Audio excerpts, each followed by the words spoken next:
ಟ್ರೋಫಿನ 18 ವರ್ಷದಿಂದ ಪಂಜಾಬ್ ಕೂಡ ಗೆದ್ದಿಲ್ಲ. Then what is so special about RCB winning the final? ಏನ್ ಗೊತ್ತಾ, ಪಂಜಾಬ್ ಅವರು ಕೂಡ ಟ್ರೋಫಿ ಗೆದ್ದಿಲ್ಲ, ಆದ್ರೂ ಯಾರು ಅವರಿಗೆ ಟ್ರೋಲ್ ಮಾಡಿಲ್ಲ. ಅವರ ಸೋಲಿಗೆ ಯಾರು ಕೂಡ ಯಾವುದೇ ತಮಾಷೆ ಮಾಡ್ಲಿಲ್ಲ.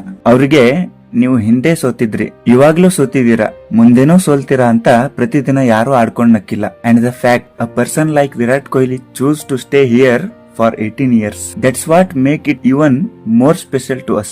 ಯಾಕಂದ್ರೆ ಸ್ವಲ್ಪ ನೀವೇ ಯೋಚನೆ ಮಾಡಿ ನೋಡಿ ಫ್ರೆಂಡ್ಸ್, ಒಬ್ಬ ವ್ಯಕ್ತಿ ತನ್ನ ತಂಡ ಸೋತ್ರು ಇಷ್ಟೊಂದು ವರ್ಷ ತನ್ನ ತಂಡ ಗೆಲ್ಬೇಕು ಅಂತ ಅದೇ ತಂಡದಲ್ಲಿ 18 ವರ್ಷಗಳಿಂದ ಶ್ರಮ ಪಡ್ತಾ ಗೆದ್ದೇ ಗೆಲ್ತೀವಿ ಅನ್ನೋ ಭರವಸೆ ಮತ್ತು ನಂಬಿಕೆ ಇಟ್ಕೊಂಡು ಅದೇ ಟೀಮ್ ನಲ್ಲಿ ಇರೋದು ಎಷ್ಟ್ ಕಷ್ಟ ಇರುತ್ತೆ ಅಂತ. ಒಂದಿನ ಬರುತ್ತೆ, ಮತ್ತೆ ಆ ದಿನ ನಾವು ಗೆಲ್ತೀವಿ. ನಮ್ ಸೋಲಿಗೆ ನಗೋರ್ಗಿಂತ ಹೆಚ್ಚು ನಮ್ ಗೆಲುವಿನ ಸಂಭ್ರಮಾಚರಣೆ ಆಗಿರುತ್ತೆ. ಅಂದ್ರೆ ಯಾರು ತನ್ನ ಜೀವನದಲ್ಲಿ ಸೋತರೂ ಒಂದಿನ ಗೆದ್ದೇ ಗೆಲ್ಲುವೆ ಅಂತ ಪಟ್ಟು ಹಿಡಿದು ಕೂತಿದಾರೋ ಅಂತ ಪ್ರತಿಯೊಬ್ಬ ವ್ಯಕ್ತಿಗೆ ಈ ಮನುಷ್ಯ, ಈ ಟೀಮು, ಈ ಗೆಲುವು ಭರವಸೆ ನೀಡುತ್ತೆ.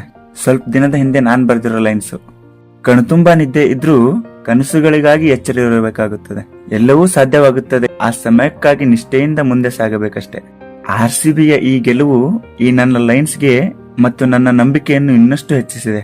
ಇದೇ ರೀ ನಮ್ಗೆ ಸ್ಪೆಷಲ್. ನಾನು ಇಷ್ಟೇ ಹೇಳಲು ಬಯಸ್ತೀನಿ, thank you so much RCB.